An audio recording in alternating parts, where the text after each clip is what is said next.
Quiconque s'élèvera sera abaissé, et quiconque s'abaissera sera élevé. Matthieu 23, 12. Daniel déclara très explicitement au roi Nebuchadnezzar que s'il ne se repentait pas, il serait retranché. Malgré cela, il ne se repentit pas. Il dit orgueilleusement, « Voyez mon royaume, mes constructions, mes ouvrages. » Mais il ne réalisait pas que devant Dieu, il était semblable à un animal sans sagesse. La force et l'éducation ne sont rien devant Dieu. Les hommes sont pareils à des bêtes devant Dieu. Tant que vous vivez selon la vieille nature, vous êtes aussi comme une bête. Même après notre nouvelle naissance, le diable essaiera de nous faire déchoir de la position dans laquelle Dieu nous a placés. Le Seigneur désire que ceux qui sont nés de nouveau soient ses collaborateurs et ses partenaires. Si nous sommes des vainqueurs, ceci sera accompli en nous, et nous deviendrons les instruments de Dieu pour exécuter ses jugements. Il nous sera donné l'autorité de juger, même les anges. 1 Corinthiens 6, 3. Lorsque Dieu jugera les rois et les autres puissances, il nous rendra partenaires dans ce jugement.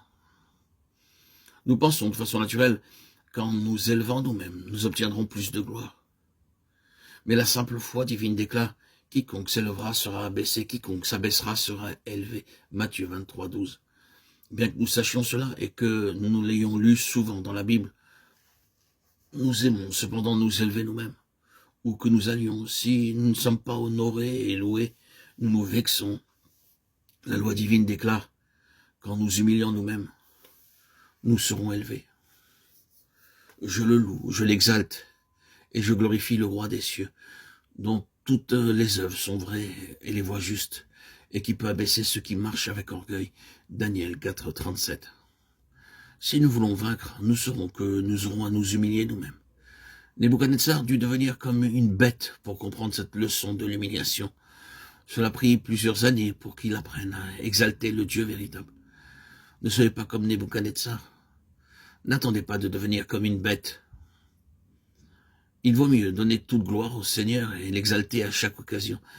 C'est le secret d'une vie triomphante.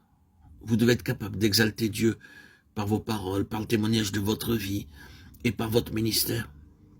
Remarquons les paroles prononcées par Nebuchadnezzar au sujet de Daniel, pour qui aucun secret n'est difficile. Daniel, chapitre 4, versets 8 et 9. Daniel est un type de vainqueur. Il ne s'inquiète pas et ne sont pas troublés à cause d'une chose nouvelle, même si c'est quelque chose qu'ils ne comprennent pas immédiatement. Il se peut qu'en ces jours, nous soyons environnés de choses incompréhensibles.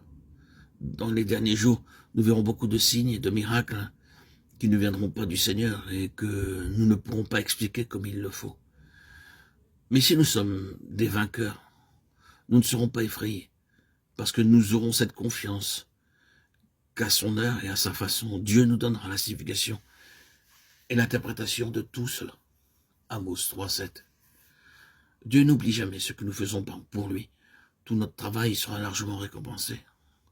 Si un homme refuse de s'humilier, même après plusieurs occasions, il sera rejeté.